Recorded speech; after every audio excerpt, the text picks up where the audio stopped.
corpo e do espírito. No livro dos Espíritos, a questão 719, Allan Kardec pergunta aos espíritos superiores: a lei da conservação obriga a prover as necessidades do corpo? A lei universal da conservação obriga a prover as necessidades do corpo?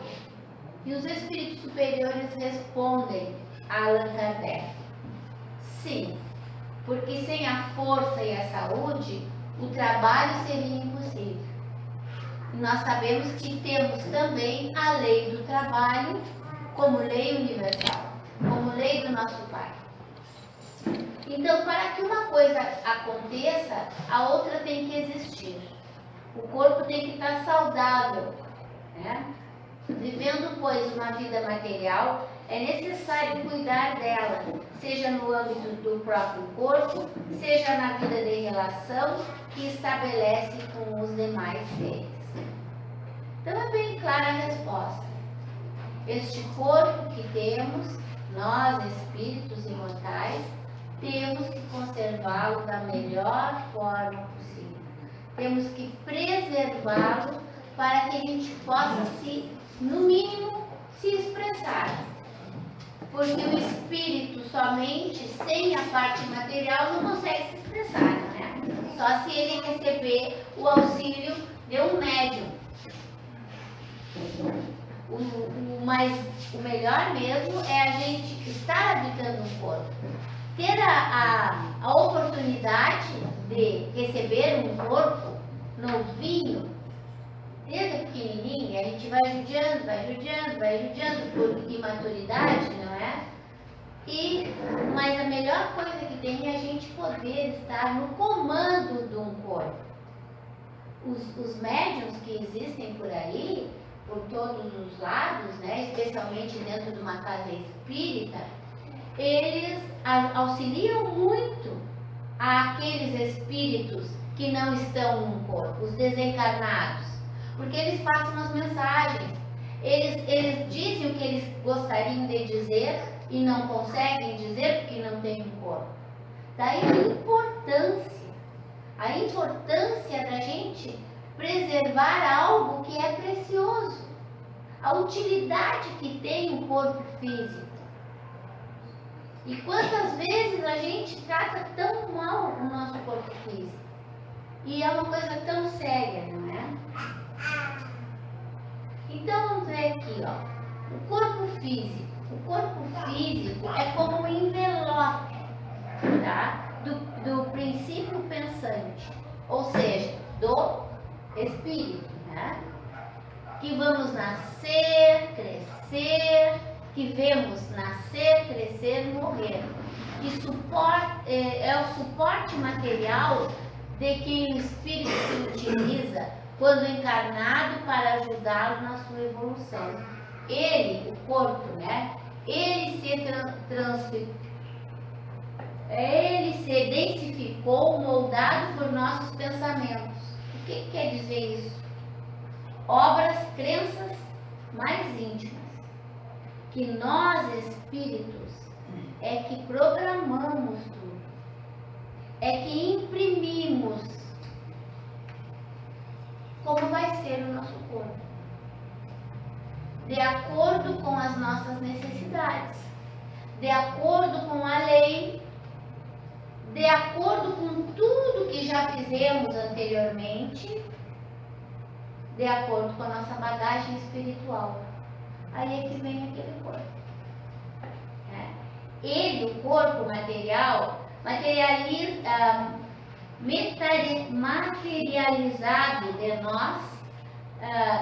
nós mesmos e é meio de conexão com a vida terrena. Sem esse corpo, nós não poderíamos nos comunicar. Há quem despreze, dizendo que todas as tentações e desastres morais provêm das suas estruturas próprias. Aí diz, eu não queria, mas a carne é fraca, aquela coisa toda, né? Não é a carne que é fraca, é o espírito que está mal na coisa. e bota. Aí eu não pude me controlar, eu não consegui. Eu sabia que eu não podia comer aquele doce, mas eu não aguentei, o meu corpo me obrigou. Pobre do corpo, né? Me obrigou a comer, né? E aí por diante, né? Então culpa o corpo, né? Culpa o corpo pelas quedas de ordem sexual e pelos transtornos afetivos, esquecendo-se de que ele apenas expressa a nossa vida mental. O corpo apenas expressa o que nós somos. Nada mais que isso. Nada mais. Então a gente tem que entender um pouco, né? Que o corpo não tem culpa de nada. O corpo apenas é guiado pelo espírito que o habita. O problema não está nessa necessidade natural, mas na maneira como entendemos isso. Entendimento este que nos coloca sobre a força das leis divinas que harmonizam todo o universo. E aí aquela força que todo mundo sabe, aquela lei imutável, porque é perfeita e porque é divina. Causa e efeito. Se eu, enquanto estiver jovem e estiver usando e abusando da minha parte material, depois de uma certa idade eu vou ver como a coisa ficou feia. E aí eu não tenho que colocar a culpa, a não ser em mim, espírito, né? O que você pensa afeta o seu corpo. E o que você faz com o seu corpo afeta a sua mente. Isso é da lei. Os pensamentos de raiva, de ódio, aquele pensamento sempre triste, aquela coisa mórbida, aquela coisa de vítima, aquela coisa que não tem o que agrade, sempre precisa mais. Isso aí vai baixando a resistência do corpo. Ou qualquer coisinha já estoura, parece um relâmpago, né? Já, Deus o livre, já fica. A adrenalina é veneno. É veneno. É largada no nosso organismo, destrói o nosso organismo. Então nós temos que pensar nisso. Pensar que tudo aquilo que nós espíritos fazemos, ou queremos, ou pensamos, vai atingir este veículo maravilhoso, que é o nosso corpo físico, que é perfeito, perfeitinho. Ele é assim, uma engrenagem perfeita. Não precisa levar na oficina. Sim, a gente leva no médico, né? Mas assim, se a gente não abusar, a coisa vai longe. E muito bem. Então, André Luiz nos diz muito lindo esse textinho aqui do André Luiz. Cada dia é novo ensejo para adquirirmos enfermidades ou curar males. E vocês veem que ele limita, né? Ele não faz assim uma vida inteira, como eu estava dizendo anteriormente, uma encarnação inteira. Ele diz cada dia. Cada dia. Conforme a gente vai agir. O melhor remédio, antes de qualquer outro, é a vontade sadia. Porque a vontade débil enfraquece a imaginação e a imaginação doentia debilita o corpo. O pessimismo, o egoísmo, aquele que a inveja, os ciúmes.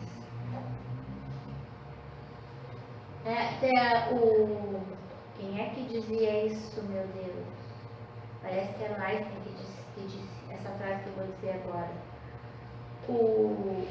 O invejoso, ele lança o veneno, ou melhor, o invejoso, ele toma o veneno e espera que o inimigo morra. Né? Toma o veneno, porque a inveja, os ciúmes, o ódio, o rancor, Tudo isso é veneno para nós. Tem um ódio do fulano, tem um ódio, tem pavor do outro. Tudo isso, e tomara que aconteça alguma coisa para ele, a gente está no mínimo repartindo. No mínimo repartindo. Então a gente toma o veneno, porque todo pote que faz o veneno fica envenenado. A gente toma o veneno e fica esperando que o outro morra. Né? Doença do corpo pode criar doença da alma. E a doença da alma, como estava no desenhozinho aquele, pode acarretar a doença do corpo. E o que significa cuidar do corpo? Na questão 719, mais uma vez Kardec pergunta: é imprescindível o homem procurar o bem-estar? Ou melhor, é repreensível ao homem procurar o bem-estar? Existia, ultimamente a gente não vê mais, né? Aquelas correntes, né? De quanto mais maltratava o corpo, quanto mais se chicoteava, quanto mais as pessoas sofriam, mais próximas de Deus estariam. O autoflagelo. Isso aí é coisa horrível. É uma coisa horrível achar que a gente vai se aproximar de um pai de amor e bondade, justiça extrema. Se um pai da terra já ia ficar apavorado vendo um filho sofrer, imagina o nosso Pai Celestial. E tem pessoas que ainda pensam isso. Quanto mais eu sofrer, quanto mais eu penar, quanto mais eu passar por isso, mais próximo eu estarei do céu. Dona Maria Modesto nos conta no livro, aquele Quem Sabe Pode Muito, mas Quem Ama Pode Mais, do Vanderlei.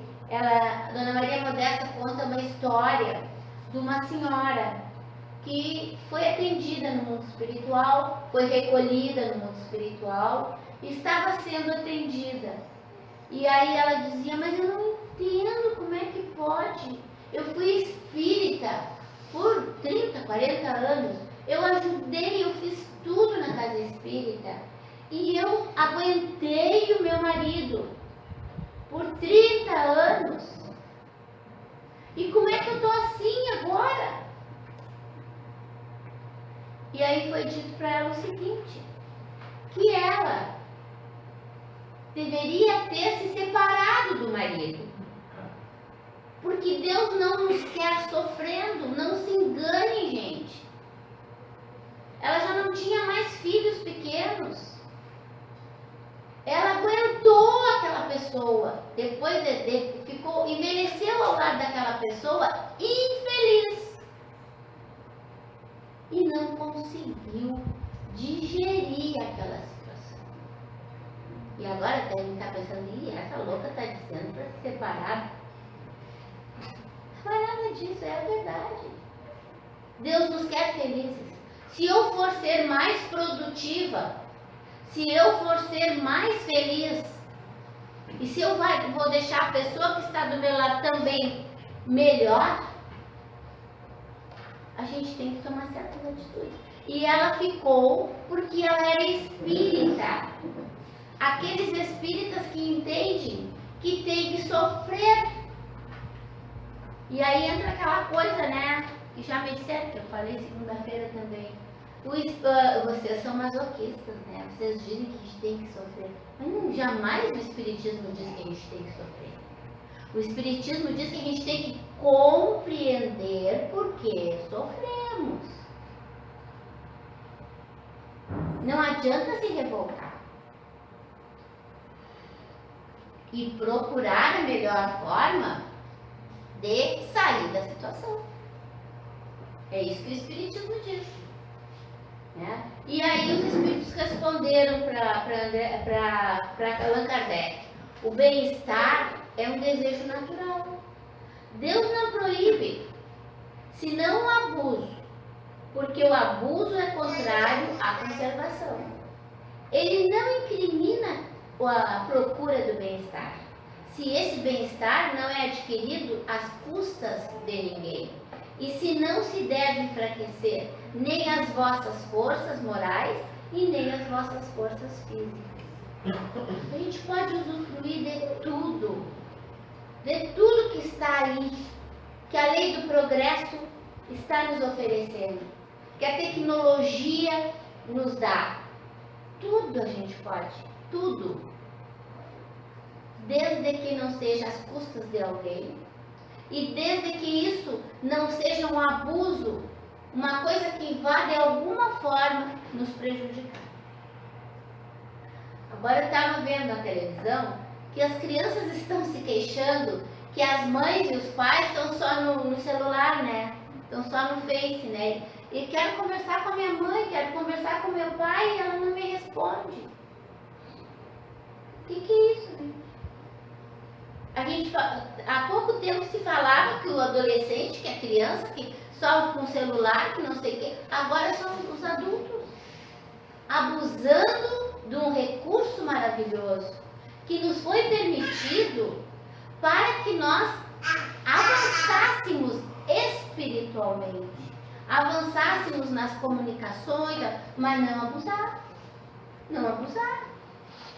Tudo nos é lícito, mas nem tudo nos convém. Por que nos é lícito, conforme diz Paulo de Tarso? Tudo me é permitido, mas nem tudo me convém. Foi o que Paulo de Tarso disse. Então a gente tem que compreender que tudo tem que ter um meio termo. E aí aqueles que dizem, este corpo é meu, eu faço o que eu quiser com ele. Será que ele pertence verdadeiramente a nós? Ué, mas eu nasci com ele, como é que é isso, né? O corpo é nosso. E aquelas pessoas que justificam o aborto dizendo, este corpo é meu, e eu não quero um corpo estranho dentro dele. O corpo está ali, para aquela encarnação, para aquela mulher. Mas o corpo que está dentro dela não pertence a ela. Não pertence a ela, então ela não tem o direito, jamais será um crime, um homicídio. Né? E aí? Né? Então, quem diz que o corpo é seu, pressupõe que ele pertence ao espírito. E agora eu vou fazer um raciocínio. O corpo é meu, me pertence, eu espírito. E aí tem aquela lei, né? Que quando a gente parte para a parte espiritual, só leva o que verdadeiramente nos pertence. E a gente leva o corpo. Então, ele não é nosso. Ele é um empréstimo. E nós vamos ter que devolver. E nós vamos ter que prestar conta. Né? Se assim é, por que esse aparelho físico não nos acompanha quando voltamos para o plano espiritual? Se ele é nosso, se eu vou levar comigo tudo que verdadeiramente é meu, e não levo o corpo, não tem gaveta no caixão, não tem como levar o corpo, não dá. Né? Temos consciência de que a matéria fica e o espírito parte sozinho, com aquela bagagem verdadeira das ações, boas ou ruins. Né? E a quem então pertence esse corpo? Se ele não é meu, eu tenho que cuidar dele, porque eu vou ter que prestar conta. A quem pertence o nosso corpo? A Deus, gente. É um empréstimo como tudo. Tudo que é material é empréstimo. É um raciocínio bem legal esse aqui que eu achei muito interessante. Porque o corpo é patrimônio divino. É de Deus, não é nosso.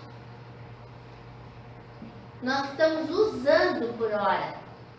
E não podemos abusar. O que fazer então?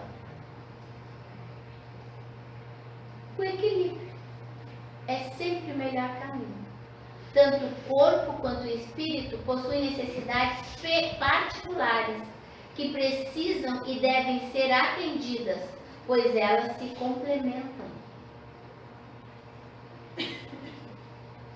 Então a gente cuida bem do corpo, faz bastante exercício, não toma aquelas bombas para não precisa, a gente faz com que o corpo se mantenha, né, saudável, papapá, e a gente cuida também da casinha do espírito enquanto nos nossos corpos, né, da nossa mente. Da nossa mente, a nossa alma corpo encarnada. Reside aonde? Na mente. E aí a gente se mantém com equilíbrio, saudável, equilibrado, tranquilo. Amai, pois, diz no Evangelho, a vossa alma, mas cuidai também do corpo, instrumento da alma. Desconhecer as necessidades que lhes são peculiares, por força da própria natureza, é desconhecer as leis de Deus. Está na lei, tudo está na lei. Não castigueis pelas faltas que o vosso livre-arbítrio o fez cometer, e pelas quais ele é tão responsável como um cavalo mal dirigido o é pelos acidentes fatais. Aqui é cavalo, porque na época que foi escrito isso, eram só aquelas carruagens, né? Agora pelo carro, a gente diz, né? Pelo carro mal dirigido, que aí fica melhor, né, gente? Porque na época, Allan Kardec, os veículos eram a cavalo, né? Então, o carro que a gente dirige, ele não tem culpa se houver um acidente, a menos que tenha algum problema, né? Mas não, somos nós que damos a direção. Somos nós.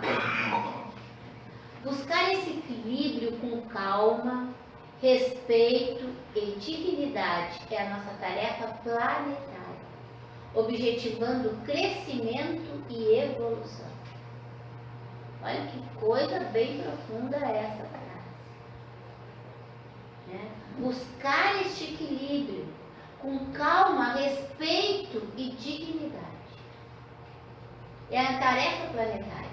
É a tarefa de nós que aqui estamos no momento em que o nosso planeta está ascendendo. E para que realmente isso aconteça de uma forma menos penosa, nós temos que ter esta postura. Esta postura. É isso que vai nos ser cobrado. É sem dúvida alguma tarefa individual, porque cada um de nós será responsável pelas escolhas que fizer. É individual. Nada fazer também é uma escolha. Mas então, diante de tudo isso, eu vou preferir não fazer nada. Também é uma escolha. Mas depois, não se queixe. Né? É bom não esquecer a vigilância espiritual, não excluir a previdência material e vice-versa. Cuidar do corpo e do espírito. Né? É necessário ter prudência no que armazenamos na matéria ou no campo do espírito. Sentimentos menos edificantes são o nosso grande obstáculo. Todo aquele sentimento, né, de medo. O medo é uma coisa que nos trava. Trava a nossa vida. Trava tudo. O medo, se eu for dizer aqui aquela listagem, vai levar toda a noite, né? E por que ainda não conseguimos, depois de tudo que nós sabemos, na teoria, por que ainda não conseguimos viver plenamente os ensinamentos de Jesus? Essa fala de hoje está cheia de perguntas. Por quê? Por que ainda não conseguimos? Porque ainda estamos teimando. Porque ainda estamos exagerando. Porque ainda estamos nos extremos. O extremo é a pior coisa que tem. ou para tudo, ou... Eu vi aqui esses dias, a Marinês falou muito bem sobre isso, né? Ou vive lá no passado se queixando, ou vive ansioso para o futuro. E o que tem que realmente viver, que é o hoje, o agora, o presente, a gente passa batido. Não sabe nem o que está acontecendo. Então, o que nós temos que fazer na nossa vida? Cuidar dessas coisas, cuidar das preferências, cuidar das atitudes, cuidar daquilo que sentimos. Porque às vezes a gente não demonstra, mas o que está sendo sentido, além de estar fazendo mal para nós, tá também. Nós somos pacotes humanos, pacotes vibracionais. Às vezes passa uma pessoa, né? Ai, chegou a me dar um arrepio. Nós carregamos conosco toda a nossa bagagem que fica na nossa faixa áurica. E quando estamos em sociedade, em contato com as outras pessoas, nós podemos contaminar. E podemos, até inconscientemente, deixar outra pessoa ruim. Porque nós não estávamos bem naquele momento, a nossa vibração, a nossa energia estava muito pesada. E tudo isso nos será, vai tudo para o nosso livro. E aí quando a gente chegar lá se achando super, né?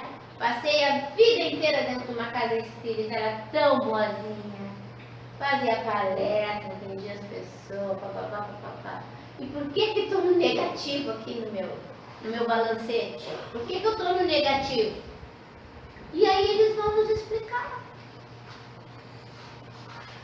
Vão nos explicar que nós nascemos para sermos felizes. E quando estamos felizes, a nossa aura está radiante e estamos passando para os outros coisas boas.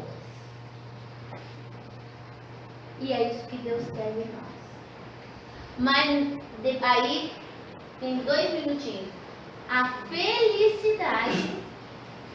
felicidade pode não ser a que nós achamos, né? Eu só serei feliz se eu tiver o carro do último ano, se eu morar não sei aonde, se papapá. E aí eu tenho tudo isso, e antes de eu conseguir, eu já incomodei meio mundo, eu já briguei com meio mundo, eu já infelicitei meio mundo, e aí quando eu consigo, eu penso, mas não era bem isso aí que eu queria. Eu acho que eu não queria aqui, eu acho que eu queria ali. Porque as coisas materiais não nos dão a felicidade. E tem gente que pode estar pensando, mas manda buscar, né? Não, nem sequer manda buscar. As coisas materiais são para serem usadas por nós. Usadas para nos facilitar o nosso progresso moral. E não nos usar. Então, para a gente encerrar, quando partimos para o mundo espiritual, não levamos nada importante do que é o uso do corpo físico. Levamos tão somente o patrimônio da alma. E é isso aí. Que a gente possa sempre lembrar, né? Sempre o equilíbrio. Nunca os extremos. Nunca. Que assim seja.